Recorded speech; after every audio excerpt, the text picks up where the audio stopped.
बिहार में पूर्व मंत्री और आरजेडी विधायक आलोक मेहता के घर महागठबंधन की बैठक हुई। बैठक बुलाई गई थी कि मौजूदा बजट सत्र में सरकार को किन मुद्दों पर घेरना है, लेकिन सूत्रों के हवाले से एबीपी न्यूज को जानकारी मिली है कि इसी बैठक में चुनावी रणनीति भी तय हुई। सूत्रों के मुताबिक ये फैसला हुआ है कि समय पर सीटों का बंटवारा होगा। सीट बंटवारे में सहयोगी दलों का उचित सम्मान रखा जाएगा। आरजेडी ने साफ किया कि तेजस्वी ही मुख्यमंत्री का चेहरा है। चुनाव के मुद्दे पर आरजेडी कांग्रेस आलाकमान से बात करेगी। हालांकि तेजस्वी जब बैठक से बाहर निकले तो उन्होंने कहा कि उन मुद्दों पर बात हुई है जो विधानसभा में उठाने हैं। महिलाओं की गरीबी, पढ़ाई, दवाई, कमाई, सिंचाई की मुद्दे को सदन में मजबूती ढंग से हम लोग उठाने का काम करेंगे। जितने छात्रों के साथ, बीपीएससी छात्रों के साथ नाइंसाफी हो रही है, उनकी बात को भी हम लोग उठाएंगे। 2 दिन पहले ही कांग्रेस के नेता अजीत शर्मा ने कहा कि मुख्यमंत्री चुनाव के बाद तय होगा। इसके बाद महागठबंधन में दरार दिख रही थी। बिहार में विधानसभा चुनाव होने में अभी 6 महीने से ज्यादा का वक्त बाकी है, लेकिन अभी से ही चुनावी माहौल गरमाया हुआ है। तेजस्वी ने वादों का पिटारा खोल दिया है, लेकिन जेडीयू और बीजेपी ने तंज कसते हुए कहा कि जनता सब कुछ जानती है, तेजस्वी की बातों में नहीं आने वाली। नीतीश सरकार के खिलाफ आरजेडी का यह प्रदर्शन डोमिसाइल नीति की मांग को लेकर है। कल जब तेजस्वी मीडिया के सामने आए, वादों की लिस्ट गिनाई तो उसमें ये वादा भी शामिल था। 100% डोमिसाइल नीति, 200 यूनिट फ्री बिजली, बिना पैसे के सरकारी नौकरी का फॉर्म, शराबबंदी से ताड़ी बाहर, नशा मुक्ति अभियान। हम लोग चाहते हैं कि हमारा बिहार का समाज नशा मुक्त समाज बने। नीतीश कुमार भी बिहार चलाने और मुख्यमंत्री पद के लिए योग्य नहीं रहे। तेजस्वी को उम्मीद है कि जनता उनके वादों पर इस बार भरोसा करेगी, लेकिन बीजेपी कह रही है कि सरकार बनाने का सपना सपना ही रह जाएगा। उनको मौका जब मिला था तो बिहार अंधेरे का बिहार बन गया। आरजेडी के झांसे पर जनता आने वाली नहीं है। आपको शराबबंदी के खिलाफ अपना मंतव्य देना होगा, तो आप मंतव्य देने की शुरुआत कर दी है। पेट में दर्द है, सर दर्द की दवा से इसका इलाज संभव नहीं है। तेजस्वी के 200 यूनिट फ्री बिजली के वादे पर जेडीयू ने पोस्टर के जरिए तंज किया, कहा लालटेन वाले फ्री बिजली की बात कर रहे हैं। बिहार में चुनाव को लेकर न सिर्फ राजनीतिक दलों के नेता सक्रिय हो गए हैं, बल्कि आध्यात्मिक गुरुओं का दौरा भी शुरू हो गया है। देखिए, आध्यात्मिक गुरु श्री श्री रविशंकर की बिहार यात्रा भी शुरू हो गई है। 10 मार्च तक वो बिहार में रहेंगे। आज पटना के गांधी मैदान में महासत्संग होना है। उधर बागेश्वर धाम के पीठाधीश्वर और कथावाचक धीरेन्द्र कृष्ण शास्त्री गोपालगंज में पधार चुके हैं। 10 मार्च तक हनुमंत कथा चलेगी। गोपालगंज आरजेडी सुप्रीमो लालू प्रसाद यादव का गृह जिला है और यहीं से धीरेन्द्र शास्त्री ने हुंकार भरी। बहुत से लोगों को बिहार आने पे बड़ी आग लगती है, तो जिनको भी हमारे बिहार आने से बुरा लगा हो और जिन्होंने भी जो भी कहा हो, सेम टू यू। 5 दिन तक हम अभी यहाँ कथा करेंगे। आप हमें ज्यादा रोकोगे, हम फिर कथा करेंगे। आप हमें और रोकोगे, हम यहीं मठ बनाएंगे। आप हमें फिर रोकोगे, हम यहाँ मकान बनाएंगे। हम हमेशा बोलते हैं, छेड़ोगे तो हम छोड़ेंगे नहीं। हम किसी पार्टी के प्रचारक नहीं हैं, हम हिंदुत्व के विचारक हैं। और बड़ी खबर का रुख कर रहे हैं। बड़ी खबर आपको बता दें, आतंकी तहुवर राणा के भारत प्रत्यर्पण का रास्ता साफ हो गया है। अमेरिकी सुप्रीम कोर्ट से तहुवर राणा की याचिका खारिज कर दी गई है। तहुवर राणा ने स्वास्थ्य और यातना का हवाला देते हुए याचिका लगाई थी, लेकिन इस याचिका को अमेरिकी सुप्रीम कोर्ट ने खारिज कर दिया है। यानी कि अब तहुवर राणा को भारत लाने का रास्ता साफ हो गया है। बड़ी खबर आपको बता रहे हैं, इसके प्रत्यर्पण की जो तमाम कोशिशें भारत की ओर से की गई थी, वो कोशिशें अब रंग लाती हुई दिखाई दे रही है। याचिका खारिज कर दी गई है। एक आखिरी अड़चन थी, अब वो भी दूर हो गई है। आतंकी तहुवर राणा को भारत लाने की हेडली का बेहद करीबी था और रेकी की थी 26/11 के हमलों को अंजाम देने के लिए। और अब तहुवर राणा ने स्वास्थ्य और यातना का जो हवाला अमेरिकी सुप्रीम कोर्ट में देते हुए याचिका लगाई थी, वो याचिका खारिज हो गई है। बड़ी खबर आपको बता रहे हैं, अमेरिकी सुप्रीम कोर्ट ने इस याचिका को खारिज कर दिया है। यानी कि अब तहुवर राणा को भारत लाए जाने का जो रास्ता है वो साफ हो गया है। इस वक्त ये बड़ी खबर आपको बता रहे हैं। तहुवर राणा ने अपने मेडिकल कंडीशन का हवाला देते हुए एक याचिका लगाई थी ताकि उसे भारत ना लाया जा सके, लेकिन अमेरिकी सुप्रीम कोर्ट ने इस याचिका को खारिज कर दिया है। 26/11 मुंबई में जो हमला हुआ था उस हमले का आरोपी है आतंकी तहव्वुर राणा, और तहव्वुर राणा हेडली का बेहद करीबी था, उसने रेकी की थी और अब उसे भारत लाया जाएगा।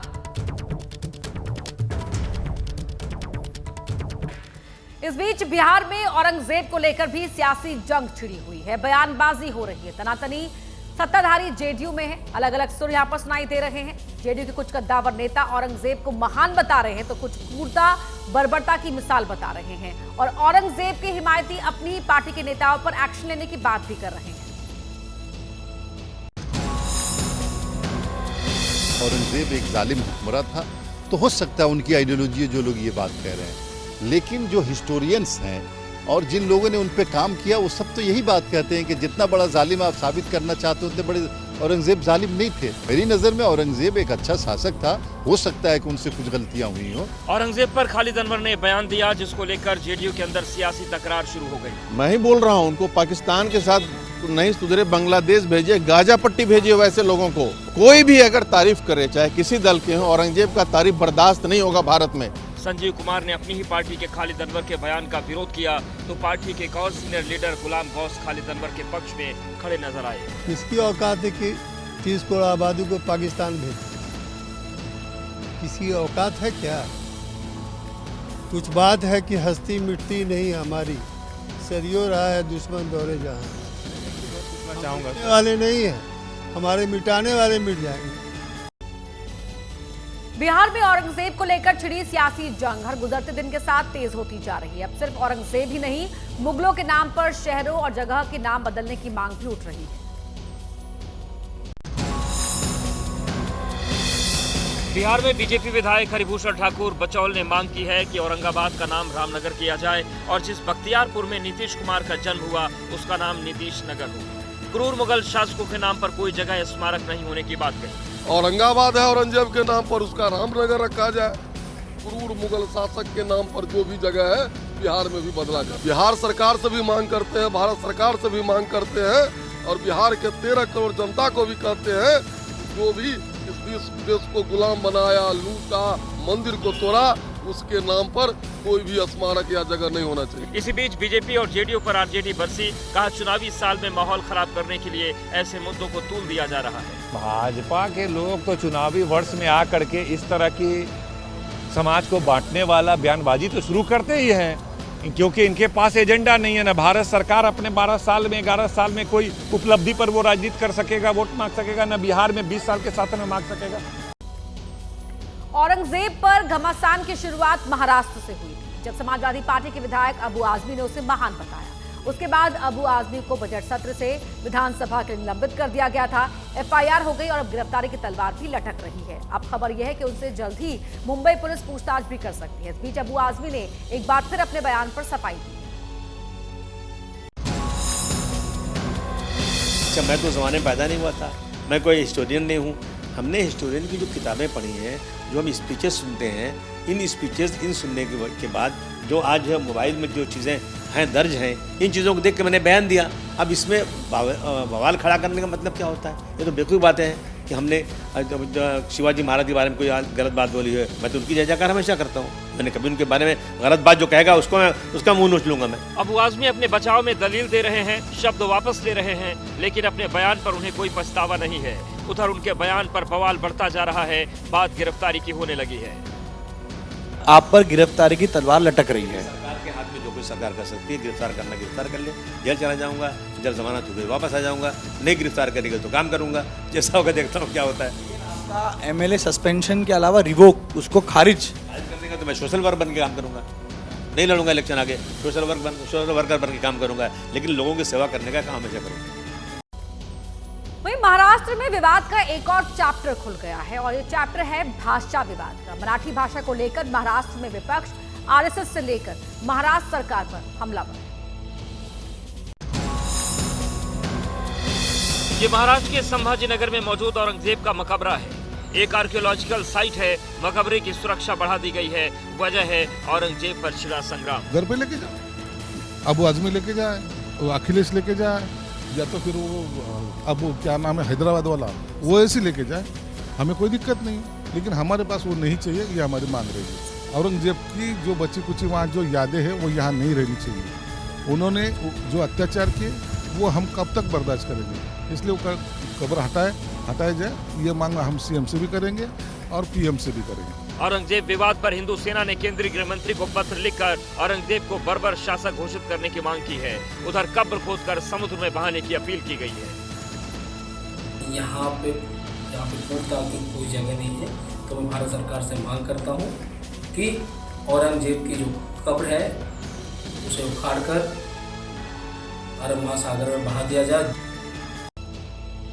और अब बात आगे बढ़ते हुए करते हैं एक घर के एक पते की, जिस पर विवाद हो सकता है। वो पता है राज्यसभा सांसद और यूपी के पूर्व डिप्टी सीएम दिनेश शर्मा के दिल्ली के सरकारी आवास, जिसका पता उन्होंने खुद ही बदल दिया है।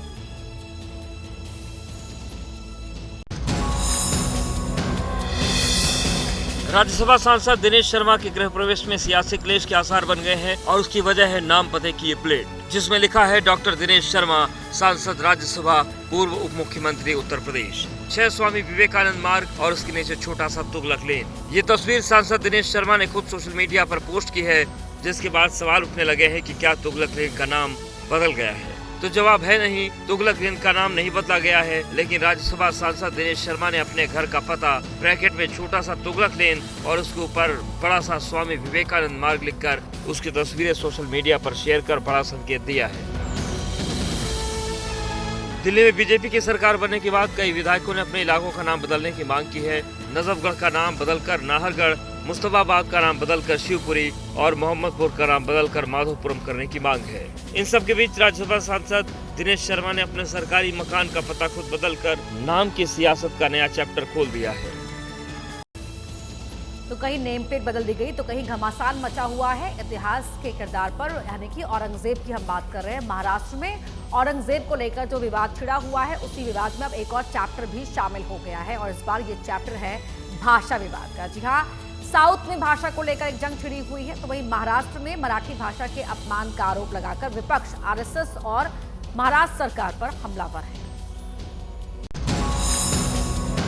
एक भाषा नाही, मुंबईच्या अनेक भाषा आहेत,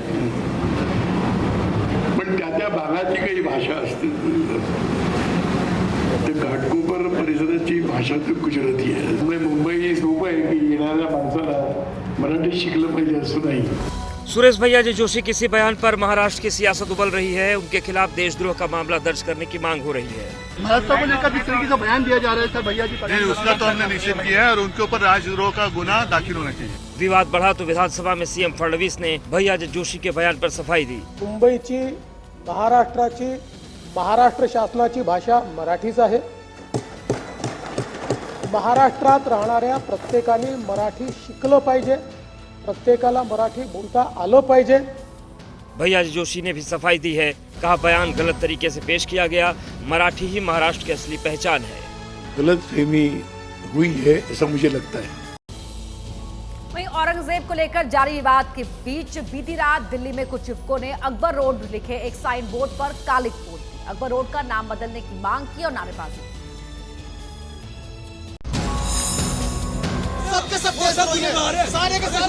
ये लोग गुस्से में हैं और गुस्से की वजह है मुगल शासकों के नाम पर लगे साइन बोर्ड। जिस बोर्ड पर ये कालिक पोत रहे हैं उस पर लिखा था अकबर रोड। जिन लोगों ने बीती रात हंगामा किया, उनका दावा है कि उन्होंने पिछले महीने 22 फरवरी को भी मुगलों के नाम वाले साइन बोर्ड्स पर कालिक पोती थी, लेकिन फिर भी नाम नहीं बदले गए, इसलिए उन्होंने दोबारा कालिक पोती है और अकबर रोड का नाम छत्रपति संभाजी महाराज मार्ग करने का मांग की है। हम फिलहाल मौजूद हैं अकबर रोड पर, लेकिन तस्वीरें क्या है, जो बोर्ड जो रास्ता दिखाता है अकबर रोड का, उसकी तस्वीर हम आपको दिखा देते हैं। पूरी तरह से यहाँ पर कालिक जो है वो पोत दी गई है। जिन लोगों ने इतना भाई जो हमारे पूर्वज थे, जो हमारे सूरवीर थे, जिन्होंने लड़ाई लड़ी इस मातृभूमि के लिए, इस धर्म को बचाने के लिए लड़ाई लड़ी, और जिन लुटेरों ने लूटा, जो हमारी माँ बहनों की इज्जत लूटी, बलात्कार करे, उनका नाम क्यों रहना चाहिए यहाँ पे, क्यों उनके रोडों से मार्ग होना चाहिए। बोर्ड पर कालिक पोतने और छत्रपति संभाजी का पोस्टर लगाकर नारेबाजी करते हुए युवक निकल गए।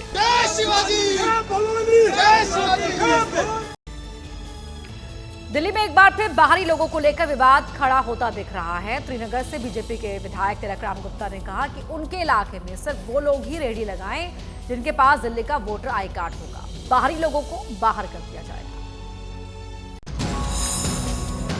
मीट शॉप को लेकर क्या आपका क्या आदेश है? क्या इलाके में कुछ पाबंदी भी लगाई गई है? क्योंकि होली का त्यौहार नज़दीक है, इस दौरान अगर बिक्री होगी तो कुछ लोगों को हर साल लगभग ऐसा होता है कि कुछ पाबंदियां जो है सरकार की तरफ से लगाई जाती हैं। क्या पाबंदी लगनी भी चाहिए? और मेरा सबसे बड़ा क्वेश्चन यही था कि दिल्ली के अंदर जितनी भी रेडी खड़ी होती हैं रोड के ऊपर, जो दिल्ली में अपना हमारी विधानसभा का अगर वो वोटर कार्ड है उसके पास, तो हम उसको जगह देंगे, जितनी भी हैं उनको एक जगह देंगे, वहीं लगाएंगे और क्षेत्र में कहेंगे कि आप कोई भी सामान खरीदना है उस एरिया से खरीदे जाए। रोड खाली हो जाएंगे, रोड की सफाई हो जाएगी और जितने भी दिल्ली के बाहर के उनको हम दिल्ली से उनको जाइए आप या और कोई काम कीजिए। क्या ये पाबंदी सिर्फ त्यौहार तक रहेगी या फिर त्यौहार में हमेशा रहेगी? बिल्कुल रेगुलर रहेगी।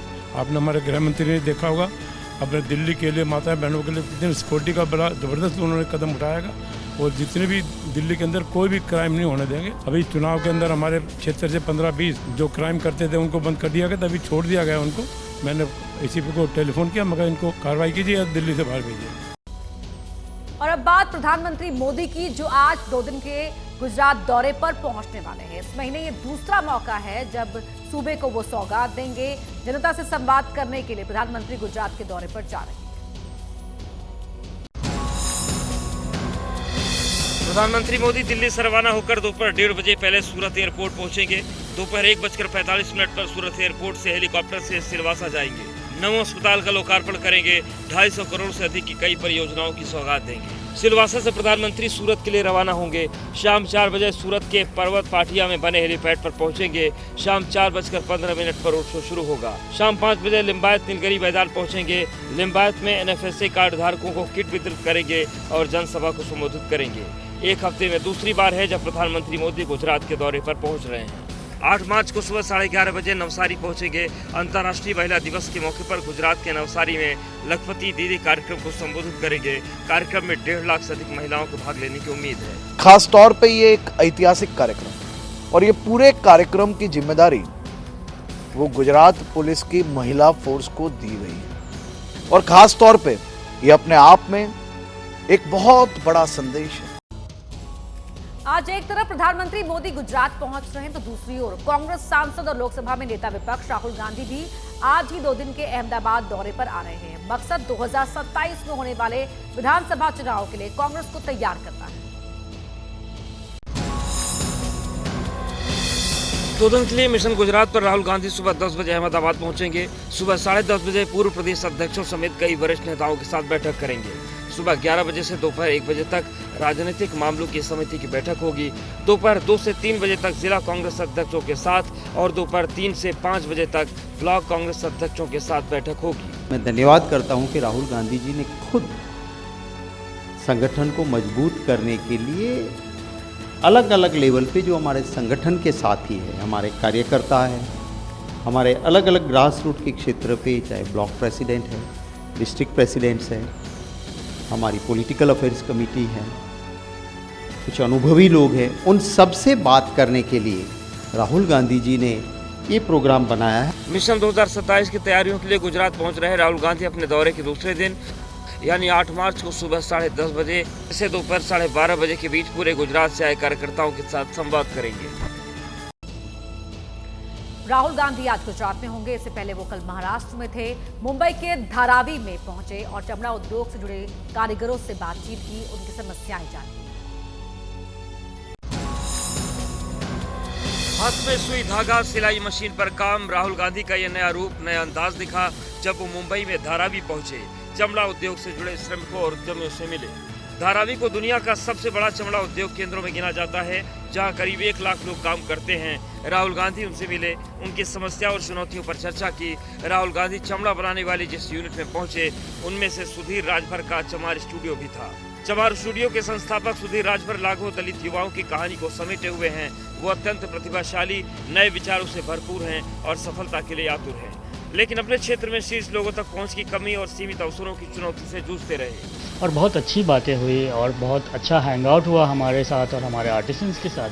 शायद पता होगा और इसके बारे में फिर वो देखना चाहते थे कि किस तरीके से, किस सिचुएशन में यहाँ हम काम कर रहे हैं, क्या है इस प्रोजेक्ट को समझने की कोशिश की।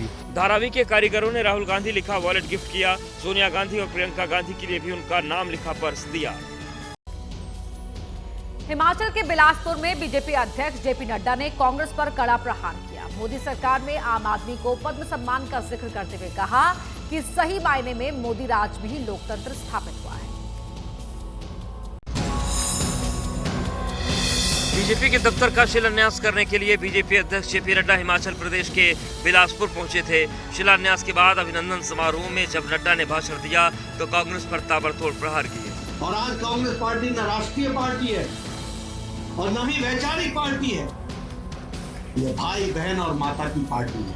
पद्म सम्मान का जिक्र करते हुए नड्डा ने यह भी कहा कि मोदी सरकार में सम्मान हर उस व्यक्ति को मिलता है जो उसका हकदार है। सही मायने में लोकतंत्र यही है। 2014 के पहले कभी सुना कि किसी गांव के आदमी को पद्मश्री मिला हो? सही मायने में लोकतंत्र तो प्रधानमंत्री मोदी जी के समय में ही स्थापित हुआ है। सही मायने में मोदी राज में लोकतंत्र स्थापित होने की नड्डा की इसी बात पर कांग्रेस सवाल उठा रही है। लोकतंत्र सही मायने में 2014 के बाद में ही कमजोर होना शुरू हुआ। अगर लोकतंत्र न होता तो न मोदी जी पैदा होते, न जेपी नड्डा पैदा होते, न बीजेपी पैदा होती। इस बार होली और रमजान का दूसरा जुमा एक ही दिन है। किसी तरह का कोई हंगामा ना खड़ा हो, इसलिए यूपी के संभल में पुलिस प्रशासन अलर्ट पर है। संभल के सीओ ने कहा है कि अगर मुस्लिम समुदाय को रंग से परहेज है तो वो घर से ही बाहर न निकले। संभल में प्रशासन और पीस कमेटी के बीच बैठक हुई। बैठक का मकसद ये है कि अगले शुक्रवार को होली और जुम्मा एक ही दिन है, इसलिए किसी तरह की सामाजिक सौहार्द न बिगड़े। इसी बैठक में संभल के सीओ अनुज चौधरी ने मुस्लिम समाज को हिदायत दी। साल में 52 के करीब जुम्मे आते हैं एक साल में। ये जुम्मा अपना रंग के दिन आया है, तो मेरा स्पष्ट संदेश ये है, जिसका बड़ा मन हो वो बाहर निकले, नहीं तो अनावश्यक कोई भी आदमी बाहर ना निकले, अपने बच्चों के साथ रहे, अपने घर में नमाज पढ़े। सीओ साहब हिदायत देते देते लोगों को समझाते समझाते प्रवचन की मूड में आ गए। यदि आपके ऊपर कोई रंग गिर गया तो इसका मतलब नहीं, यदि रंग गिर गया तो फिर तो यदि वो जगह यदि आप लगते हो इतना खराब होगी तो उसे कटवा दो ना उस हाथ को जहाँ लग रंग गिर गया। होली के दिन संभल में नमाज का वक्त भी बदल दिया गया है। नमाज 2:30 बजे पढ़ी जाएगी और उसी दिन किसी पक्ष में भी शांति भंग करने की कोशिश होगी तो कड़ी कार्रवाई होगी। संभल इसलिए संवेदनशील है क्योंकि मंदिर मस्जिद विवाद को लेकर पिछले दिनों यहाँ पर हिंसा हुई थी।